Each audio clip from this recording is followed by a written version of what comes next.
viloyati bildirib.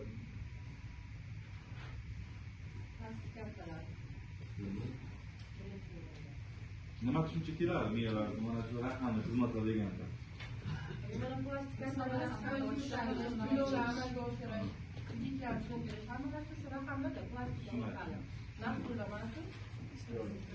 raqamli xizmatlar hozir bizani hayotimizga, kundalik ehtiyojimiz uchun yoki kundalik hayotimizga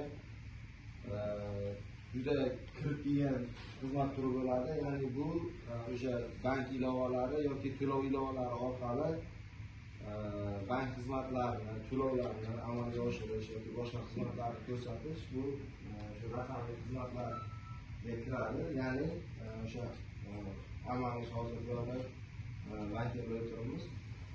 Hamma bankda o'zini ilovalari bor.